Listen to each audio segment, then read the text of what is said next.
Just can you give us an idea of just how much pride you feel that you're now 90 minutes away from being the manager to take them back there?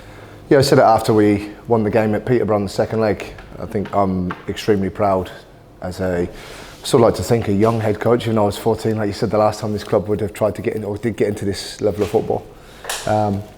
But my association with the club, my association with the area, I know what it means to be a fan of this club, and I know what this club means to the people, not just of Oxford, but Oxfordshire, whether people are still living here or have now gone overseas. And I think there's a lot of flights being booked or have been booked to come back for this game. So I know what it means to the people of Oxford.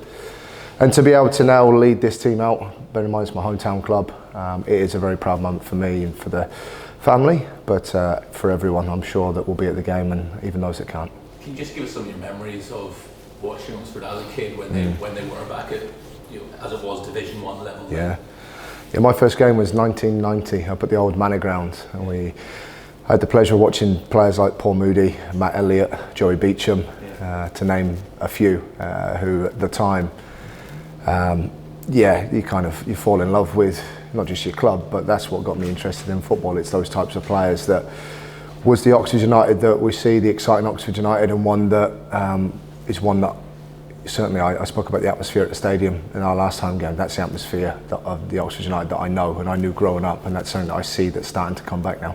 And people will know your story, how you had to literally go to the other side of the world to cut your teeth as a manager, to come back to where it all started for you, to your home club. That in itself must have been a sense of pride, but now to be taking them to Wembley as well. I mean, it's all just happened so quickly for you. Yeah, it's been a 22-year coaching journey. I'm only 39, but again, the last 6 months in itself, since I arrived back in mid-November, it's been a little bit whirlwind, but in a good way, in a really good way. Yeah, there's a lot of pride in kind of the journey, the work I've done to try and put myself in the best position to put me in this role. But I hope it's not just been me, it's been so many people that have contributed towards that journey and are now contributing towards this journey as we move into what will be a very good game on Saturday. And you talk about contributing towards the journey. I know you talk a lot about Mickey Lewis and just what he meant to you. Obviously, sadly, he's not around anymore. Chris Wilder is. Has Chris been in touch at all ahead of this weekend? Yes, he has. Yeah, Chris has sent a couple of messages, wished us well. Again, I was in the stadium in 2010, the last time we were there, to go up from the Football League, go back into the Football League. So, yes, he's been in touch. See, Mickey, I've spoken about at length. Mickey Lewis is without doubt the most influential person on my coaching career. To a point where I even had his wife Suzanne and his young boy Zach around the house on Monday evening. So those bonds are very special to me. If it doesn't sound too sort of corny, will sort of Mickey be there with you in spirit on Saturday? I'd like to think so. Yeah, I'd certainly like to think so. I'd say more you feel part of an extended family. That was kind of how he brought me in and made me feel over a 20-year journey, and one that's still continuing now through extended family. So yeah, I just hope we can do him and everyone else associated with the club as well as we can. Best of luck, thank you. Des, can you tell us what it means to be the manager of your hometown club walking out Wembley, because you were born just over there, went up the bypass, and Oxford is your club. Can you explain what it means? We were just talking earlier on, there aren't many people, probably on the fingers of one hand you can count the number of managers who've led out their hometown club at Wembley. Can you just explain what it means in the deepest recesses of your soul? No, it means everything. When you get involved in coaching, I got involved when I was 17, 18. I looked at this club as a young fan and a young person, coach working through here, and you'd always aspire to work in the first team environment, and to do it at your own club. It's very special. Yes, I grew up around here, and I know what this club means, to a point this time last week, I was walking through town having breakfast with my sister, and literally had a guy run across the road, and I won't use the same language he used, but I was very pleased with the result that we got against Peterborough. And that's the case wherever you go in Oxford. Oxford's a big place, or Oxford's a big place, but it's also a very small place, and people are really proud of kind of when things go well, you see the support is there and what that means to so many.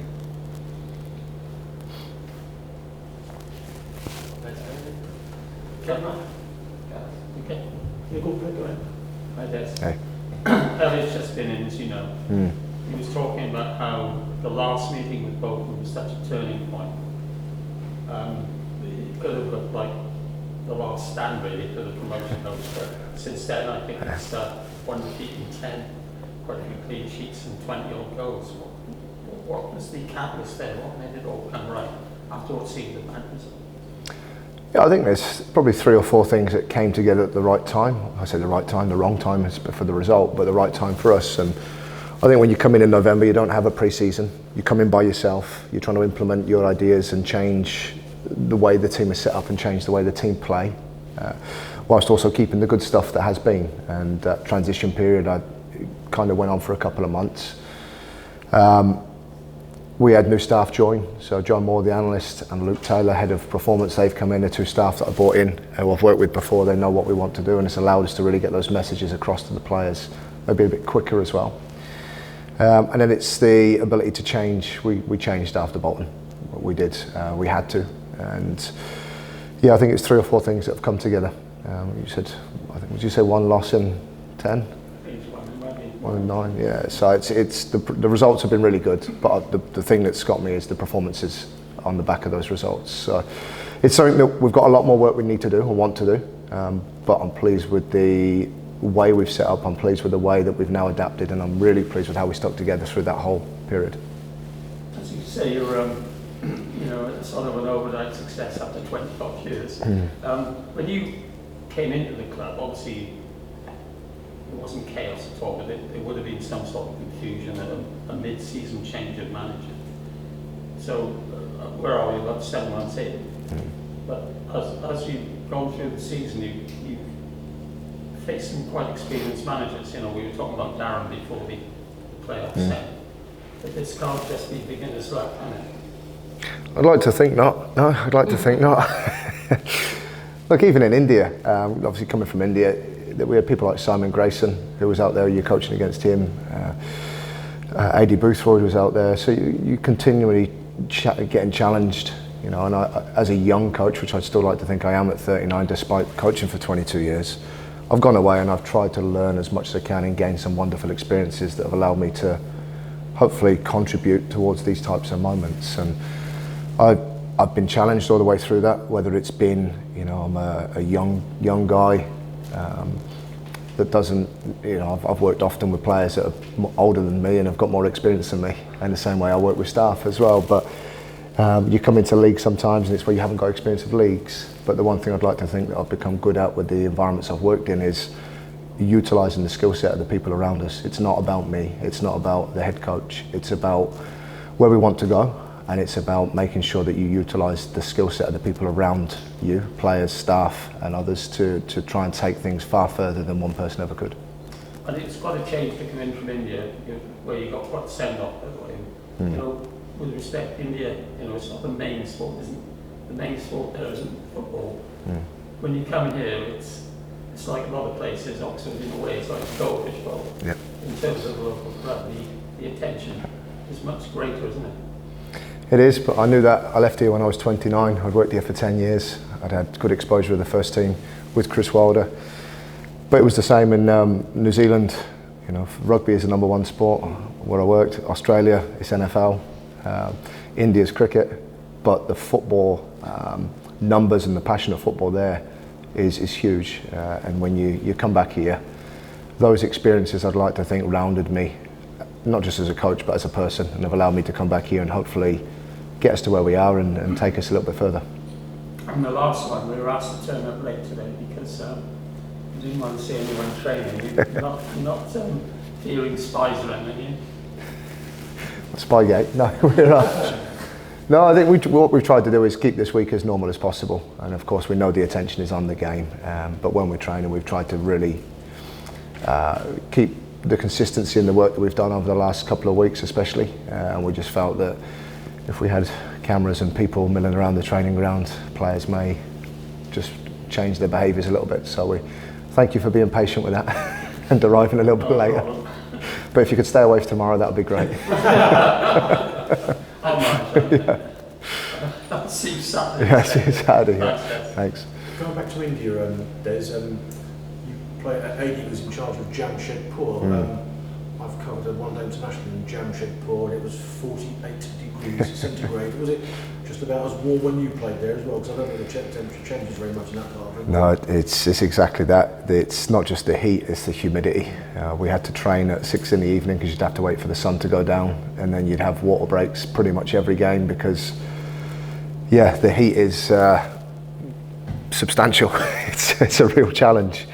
But I've shown a picture from Ryan yesterday doing some media for the club, and I look at my brown face when I stepped off the plane and arrived in Oxford on my first day here, and then I look at my white pasty face now after a 5-month grey and rainy thing. So I'm looking very much forward to a holiday to get some sun again.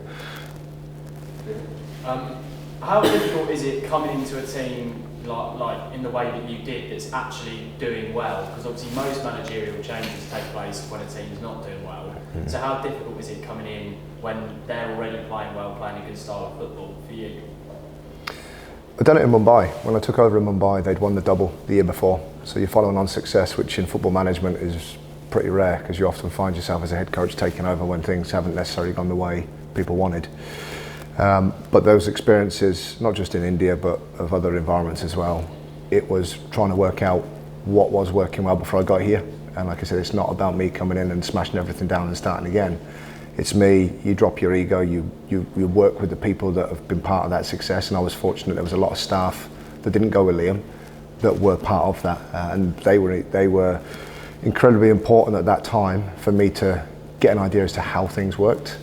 Recognise what we wanted to keep, and then recognise what kind of transition we wanted to make over what period of time. So, yeah, it's obviously easy if you're coming in pre-season because you get your own time to put your own stamp on things, but it just meant working with others to recognise what had worked well and then trying to use the good stuff whilst also transitioning across a period of time to get what we've got now.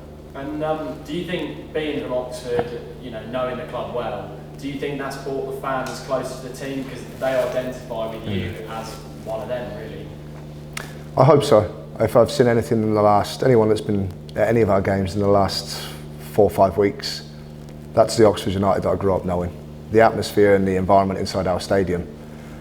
I know people will speak a lot about their own fans, but the videos that I was sent before the game, in the first game against Peterborough, just the traffic driving around the back of Greater Leys, there's cars you can't park, which wasn't the case when I arrived. The balloons, the banners, the streamers, the continual chanting, and I mean real engagement between players and fans and players. It's there, and it's not false. It's real.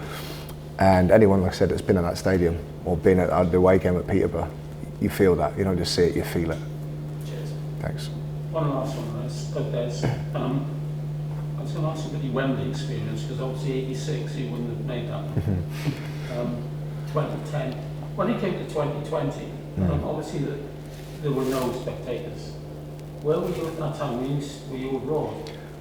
2020, I'd have been between New Zealand and Australia. And of course that was hit by COVID as well. So you probably, I'm assuming, you couldn't even go out of the country if you wanted to come. No, I lost my job. I probably qualified for the Olympics, and COVID put a halt to that. So, but no, 1986 I didn't go. But there is a picture of me as a 1-year-old boy dressed in a big yellow sombrero, Oxford United flag and an Oxford United scarf, which you're never going to see, which my dad took and sent me when I got the job here. So that was my first experience, I suppose, of Oxford being at Wembley. But no, I went in 2010 and I went as a fan. And that was a really enjoyable day out. And 2020, again, the team got as close as you can and didn't get across the line, and we hope this time we can. You're absolutely sure we can't have that picture of you? If we win on Saturday, we'll possibly share it. Get him another sombrero. yeah. Thanks. All good. Just quickly, in addition on the fans, you've said some lovely things about the fans and the engagement at the moment. Just what is your message to them? How much of a difference can they make for you and the team? They'll make a huge difference. I can't wait to walk out of Wembley and see. We had 12,500, so we had a full capacity at the Kassam in our last regular game of the season, or the playoff game. We'll triple that. We'll sell out. I've no doubt about that. So to walk out and lead that team, and for our team to have that behind us throughout the whole game is going to be huge, and it's not the first time that this club's done that. We've seen the importance. I see the importance. I was one of those in 2010. So to be able to go out and now lead that in front of what will be 36 to 40,000 people, they'll play a massive role come Saturday. Thank you. Thank you.